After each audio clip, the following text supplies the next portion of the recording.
여러분 안녕하세요. 특별한 아이의 아름다운 선물 채널에 오신 것을 환영합니다. 저는 특별한 아이와 함께 성장하는 엄마 이다금이고요. 심즈비 심리상담 발달 연구소를 운영하고 있습니다. 오늘은 제가 고유 수용성 감각에 대해서 설명을 드릴 텐데요. 우리가 보통 알고 있는 오감 외에도 전정 감각과 고유 수용성 감각은 굉장히 중요해요. 특히 발달에 어려움이 있거나 학습이나 정서상 어려움이 있는 경우에도 이런 감각적인 문제를 가진 경우가 많은데, 특히나 전정 감각이나 고유수용성 감각은 우리의 삶에, 우리 일상에 굉장히 많은 영향을 주게 되는 감각이고요. 혹시 아이가 행동이 어눌하거나 서툴러 보이는 경우, 자주 넘어지거나 부딪히는 경우, 그리고 익숙하지 않은 동작을 할 때 많이 어려워하는 경우 있어요. 그리고 힘 조절이 어려워서 물건을 쉽게 망가뜨린다든지, 글씨 쓰기는 할 때 힘 조절이 잘 안 돼서 너무 꾹 눌러 쓰거나 너무 약하게 쓰거나 이런 경우요. 그리고 옷에 소매라든지 이런 옷깃을 질겅질겅 씹어먹는 경우 있거든요. 계단을 오르내리기 힘들어하는 아이들도 있고요. 자신의 팔이나 손톱을 물어뜯거나 머리를 벽이나 바닥에 쿵쿵 부딪히는 아이들도 있어요. 이런 경우에 고유수용성 감각에 어려움이 있을 가능성이 굉장히 크다고 볼 수 있고요. 그렇다면 고유수용성 감각이 무엇인지 먼저 알아볼 텐데요. 고유수용성 감각은 우리 신체 움직임이나 신체 위치에 대해서 알려주는 내부의 눈이라고 볼 수 있어요. 신체를 느끼는 감각이라고도 할 수 있고요. 우리는 이런 고유수용성 감각 덕분에 눈을 감고도 예를 들면 손뼉을 친다든지 보지 않고도 신발끈을 매거나 어떤 행동을 할 수가 있거든요. 그래서 고유성성 감각이 해주는 역할은 우리 몸이나 신체 부분이 공간 중에 어디에 위치하는지, 그리고 각 부분이 서로 어떻게 관계하는지, 이거는 협응에 있어서도 굉장히 중요한 부분이죠. 근육을 얼마나 빨리, 얼마나 많이 움직이는지, 우리 근육에 얼마나 많은 힘을 줘야 하는지에 대해서도 알려주는 거예요. 이런 감각을 토대로 해서 뇌에 우리 몸에 대한 이미지, 어떤 상을 만들게 되거든요. 그래서 이러한 이미지 덕분에 우리가 직접 보지 않고도 옷을 입고 행동을 할 수 있는 거죠. 신체 움직임에 대한 무의식적인 감각이면서 위치 감각, 근육 감각 혹은 운동 감각이라고도 표현을 해요. 고유성성 감각은 다른 감각과 굉장히 밀접한 관련을 갖는데요. 고유성성 감각은 특히 촉각과 움직임의 감각 통합을 도와주게 되어 있어요. 촉각 고유수용성 감각 변별을 보면 촉각과 신체의 위치 감각이 동시에 자극되는 걸 얘기해요.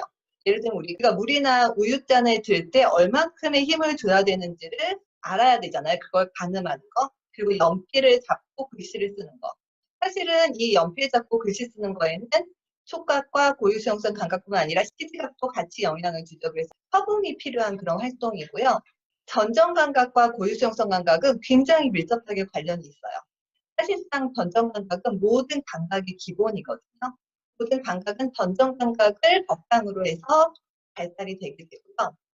우리가 능동적으로 움직일 때 머리로부터의 감각, 즉 전정 감각과 위치 감각이 동시에 뇌로 전달되는 그런 상황이에요. 예를 들면 공을 주고 받는다든지. 근데 이 상황에서도 분명히 시지각도 함께 필요하게 되겠죠. 그리고 계단을 오를 때라든지 이럴 때도 전정 감각과 고유수용성 감각이 함께 작용을 하고요. 고유성성 감각 기능이 이상이 생기는 경우 있어요. 이건 뭐냐면 관절, 근육, 피부로부터 지각되는 감각 정보가 비효율적으로 처리되는 걸 의미해요. 이렇게 되면은 자신의 신체 움직임과 위치에 대해서 해석하는 게 굉장히 어려워지거든요. 그래서 잘 넘어지고 사람들과 부딪히기도 하고 물건을 너무 꽉 쥐거나 너무 느슨하게 쥐게 되기도 하고요. 신체 인식이 부족하기 때문에 그러니까 우리가 신체 지도가 머리 안에 있어야 되는데 그게 별로 없는 거예요. 그렇게 되면은 눈으로 꼭 확인을 해야 되고 눈으로 확인을 안 하면 굉장히 어려워지죠. 안정적인 자세를 취하는 데 어려움이 있어서 정서적인 불안정감을 경험할 수 있어요. 고유수용성 감각은 자기 조절과도 굉장히 밀접한 관련이 있기 때문에 자기 조절이 잘 안 될 때는 정서적인 불안감도 경험을 하게 되고 또한 내 감각이 잘 인식이 안 되기 때문에 다른 사람이 느끼는 감각도 잘 이해하기가 어렵거든요. 그러면 사회성에도 영향을 줄 수 있어요. 그래서 고유수용성 감각 기능에 문제가 있을 때는 촉각이나 전성 감각의 기능 이상이 함께 나타날 수 있다는 거죠. 이 말은 또 다시 얘기를 해보면 전정 감각과 고유수용성 감각이 좋아지게 되면 다른 감각들 개선에도 도움이 될 수 있다는 의미이기도 해요. 고유수용성 감각의 역할을 보면 신체 인식, 운동 조절, 움직임의 정도 조절, 자세 안정, 실행, 정서적 안정, 각성 조절, 시각 변별 이런 역할들을 하게 돼요. 그러니까 신체를 인식한다는 건 말씀드렸다시피 내 뇌안에 몸에 대한 그런 지도가 생기는 거예요. 몸에 대한 이미지와 상이 생겨서 내가 어떤 행동을 하고 있고 어떤 위치에 있는지 이런 부분을 알려주는 거죠. 그리고 운동을 조절할 수 있게 해주는데요. 고유수용성 감각은 대근육과 소근육을 효율적으로 움직여서 협응에 필요한 정보를 제공해 주거든요. 그래서 우리가 고유수용성 감각이 잘 발달될수록 동작을 더 자연스럽게 유연하게 굉장히 잘 할 수 있고요. 고유수용성 감각에 어려움이 생길수록 동작이 어설프거나 서투르게 돼요. 이게 바로 운동 조절에 해당이 되는 부분이에요. 그리고 움직임의 정도 조절은 우리가 움직일 때 고유정성 감각이 해주는 게 바로 얼마나 힘을 줘야 되는지, 근육은 어느 정도로 펴야 되고 어느 정도 구려야 되는지 이런 것들을 알려주는 거예요. 그래서 우리가 무거운 걸 들 때와 가벼운 걸 들 때는 근육을 사용하는 정도가 달라지잖아요. 이걸 자연스럽게 조절해 주는 게 바로 움직임의 정도 조절이에요. 그리고 자세 안정에도 굉장히 중요한 역할을 하는데요. 골성성 감각 덕분에 우리가 앉아있거나 서있거나 움직일 때 우리의 몸에 대해서 무의식적으로 자각을 해요. 계속 인식을 해요. 그렇기 때문에 안정적으로 자세를 잡고 앉아있거나 서있거나 활동할 수 있는 거거든요. 근데 고유성성 감각에 어려움이 있는 경우에는 자세 적응에 있어서 안정감이 굉장히 부족하게 돼요. 예를 들면 자세가 구부정해진다든지 혹은 몸을 똑바로 유지하거나 집행하기 어려워질 수도 있어요. 실행과 운동 계획을 살펴보면 실행이 제대로 되려면 고유수용성 정보에서 정확하게 조절해주고 변별해줄 수 있어야 되거든요. 예를 들면 우리가 달리기를 하거나 줄넘기를 하거나 할 때 정확하게 내 몸에 정보들을 전달해줘야지 줄넘기를 예를 들면 언제 손이 돌아갈 때 다리가 언제 뛰어야 되는지 이런 정보들이 정확하게 조절이 되고 변별이 돼야 되거든요. 이게 잘 될수록 예를 들면 뭐 2단 뛰기, 3단 뛰기도 막 할 수 있게 되는 거고 이게 안 될수록 그냥 한 번 뛰는 것도 굉장히 어설프고 어려워질 수 있는 거죠.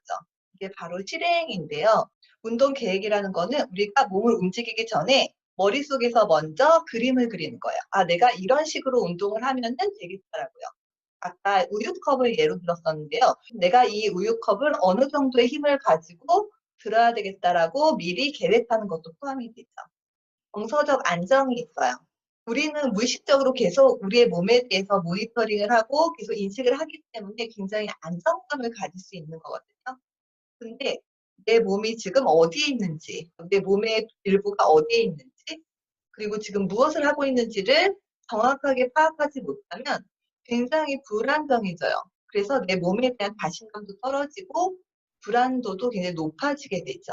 시지각도 사실상은 고유수용성 감각에 영향을 받게 되거든요. 시지각이라는 건 결국 안구의 움직임인데요. 이 안구 자체도 근육으로 되어 있어요. 예를 들면 공이 이렇게 날아왔을 때 공을 추적할 수 있는 거, 그리고 칠판에 있는 글씨를 보고 내 노트에 쓸 수 있는 거, 시선 이동이죠. 물체가 이렇게 움직임에 따라서 안구가 안으로 모아지거나 혹은 밖으로 이렇게 벌어질 수 있어야 되는데요. 이런 것들이 얼마나 잘 조절이 잘 되는지에 따라서 시지각에도 영향을 주게 되죠. 아이들 중에는 이제 아이 컨택이 잘 안 되거나 혹은 아예 그냥 시선이 고정돼 있어서 잘 전환이 안 되는 경우도 이런 경우일 수 있어요. 고유수용성 감각에 문제가 생기게 되면 소변 가리기도 늦어지는 경우가 많아요. 겉으로 드러나 있는 근육뿐 아니라 우리 내장 근육들도 다 고유수용성 감각에 영향을 받게 되거든요. 관략근 역시 근육이에요. 그래서 대소변 가리기를 잘 하려면 관략근이 잘 발달을 해줘야 되고 그걸 잘 인지할 수 있어야 되는데 그게 잘 안 되는 경우에는 대소변 가리기가 늦어지거나 어려워질 수 있게 되죠. 말을 할 때 있어서도 발음이 부정확한 경우가 여러 가지 가능성이 있는데요. 하나는 뭐냐면 듣는 소리 자체, 그러니까 성취감이 문제가 있을 때도 발음이 부정확하게 돼요. 내가 정확하게 듣지 못하면 정확하게 발음하기 어렵거든요. 그리고 두 번째는 고유수용성 감각에 문제가 있을 때도 발음이 어눌해지거나 부정확해질 수 있어요. 우리가 말을 하기 위해서는 굉장히 많은 근육들을 움직여야 되거든요. 그런데 이 근육들의 움직임이 원활하지 않을 때는 발음을 정확하게 하기가 어려운 거죠. 그리고 정서적 안정에도 도움을 준다고 설명을 드렸고요. 각성 조절에도 영향을 주게 돼요. 고유수용성 감각이라는 건 결국 자기 조절이거든요. 내 몸의 움직임이나 내 위치에 대한 그림이 머리에 있는 건데요. 그런 게 없다 보면 내 신체에 대한 그런 상이 없다라는 거는 심리적으로도 그런 상이 생기기가 어렵다는 의미예요. 나 자신을 인식하고 그리고 사회성을 키우고 그리고 정서적인 안정을 취하는 데 있어서도 어려움이 생길 수 있다는 거죠. 고유수용성 감각의 기능 이상을 네 가지로 살펴볼 수 있는데요. 고유수용성 감각 과잉 반응, 그다음에 반응 저하, 감각 추구, 감각 변별 저하 및 실행 장애. 이 네 가지 경우 다 공통된 건 뭐냐면요. 신체 지도, 신체 인식 잘 안 돼요. 내부의 눈이 잘 작동을 못하는 거죠.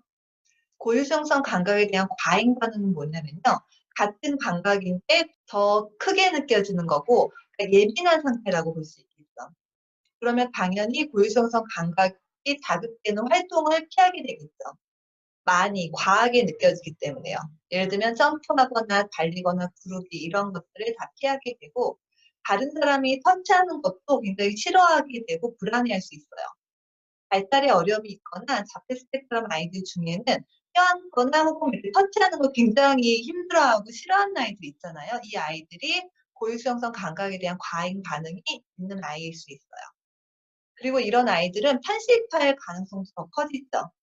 우리가 음식을 먹다 보면은 강하게 이렇게 씹는 작업이 필요하잖아요. 근데 이렇게 씹게 되면은 고유수용성 감각이 자극이 되거든요. 그게 자기한테 너무 과하게 느껴지기 때문에 이런 자극을 피하게 되고 그럼 이런 음식들, 많이 씹어야 되는 음식들은 거부하게 되기 때문에 편식하게 될 가능성이 커지게 돼요.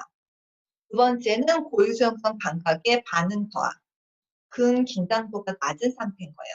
우리가 자세를 제대로 잡기 위해서는 근육이 적절하게 힘을 조절하고 힘을 줄 수 있어야 되는데요. 근긴장도가 낮다라는 거는 그 힘이 잘 안 들어가는 거예요.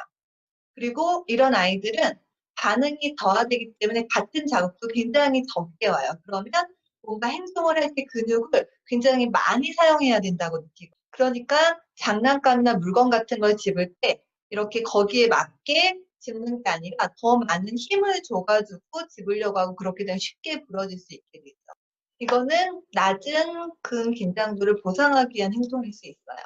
그리고 이 근육에 적절한 힘을 쓸 수 있는 게 발달에도 굉장히 중요해요. 아이들이 목을 가늘고 앉아있을 수 있고 이런 게 다 근긴장도가 적절히 조절이 되어야 되거든요.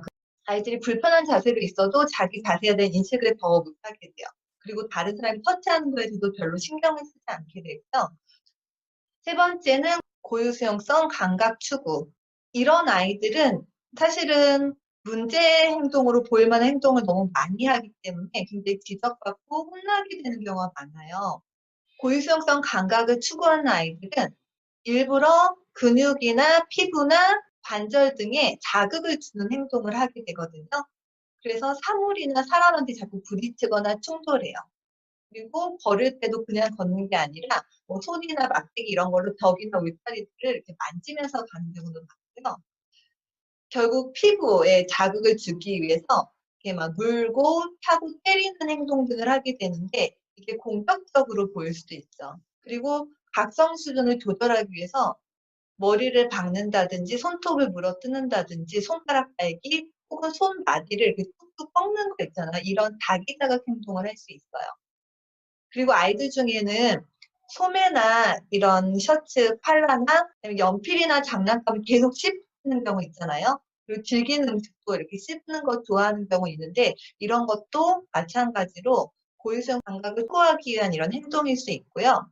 신발끈이나 벨트도 이렇게 조여내 가지고 고유수용성 감각을 더 얻고자 하는 그런 자극을 추구하는 그런 행동을 할 수 있게 되죠.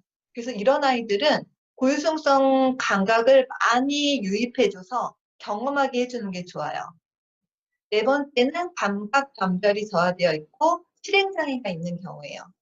이 아이들 역시도 신체 인식이나 운동 조절에 어려움을 갖게 되는데요.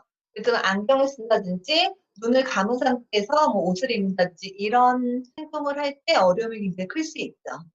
그리고 자주 넘어지고 장애물에 걸리고 특히 계단 같은 거 오르고 내릴 때 굉장히 불안정하고 불안해할 수 있거든요. 그래서 제가 이제 "우리 아이 왜 이럴까?" 이 책을 주로 참고를 했고요. "우리 아이 즐거워요." 감각통합과 아동 부분에서도 약간 참고를 했고요. 특히나 사실 이 부분들은 제가 아이를 키우면서 그리고 여러 아이들에 대해서 이제 상담을 하고 훈련을 진행하면서 경험한 그런 내용들도 같이 포함되어 있어요. 여러분들이 보시고 도움이 되었으면 좋겠고요. 다음에는 고유수용성 감각의 어려움을 해소할 수 있는 활동을 소개해 드리는 시간을 갖도록 할게요. 감사합니다.